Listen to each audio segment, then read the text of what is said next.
Ова име Сенат. Пред колку време сте дојдени овде во Дубровник? Дека дедо дојде пред, значи сега 50 и нешто, 68 дојде во Дубровник и отворили прва сладкара тука одма во улица што е близко нас. И после тоа ние сме трета генерација која работи исто посол, исто работа. Дали е сладкарницата на исто место? Овдека на ово место сме од 2006. Порано тоа бевме одма, значи прва улица тука што е близко кај нас. И како реагираат луѓето? Како реагираат на вашиот сладолед? Зошто е толку посебен?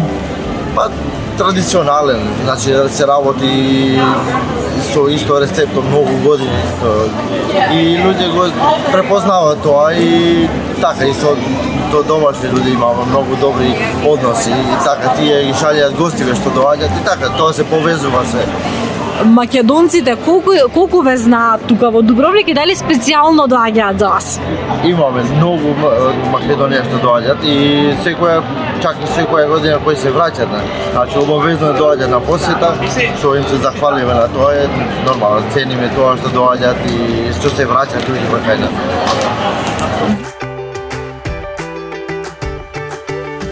Десет месеци работиме, значи од први друго до први 12 на работа сме отворени 2 месеца одмора. Малку да се одиме и доаде нормално, малку да посета и роднина што е во Македонија останата, да. Каде сте точно од гостивар, од градот? Близко градот, од село Топлице сме ние, значи одма поред, значи село до градот. И што се случува во зимскиот период? Затворена е сладкарницата? Затворена е, значи 2 месеца е затворена, си одиме на колективни годишни одмори сите, просто нормално, сезонски се работи. Така си одиме сите на годишни одмори и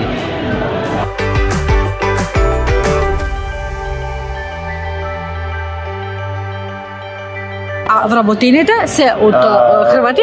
Да, овдека. Значи, нас има три брата.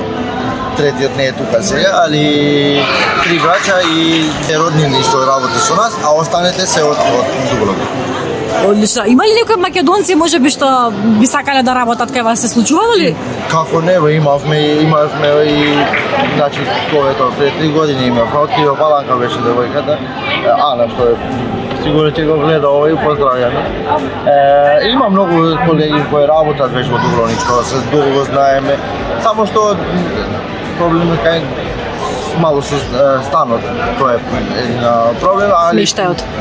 од следната година размисламе да земеме од кај нас и нови работници.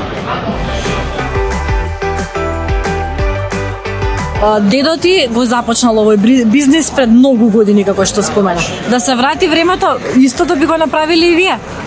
Па би. Значи, ни се допаѓа работата, затоа што работата е така што може да се познаеш со многу луѓе, што е тоа многу добро искуство за живот, значи многу луѓе ги познаваш, работиш нешто што го сакаш, што е супер. Мислам дека би исто.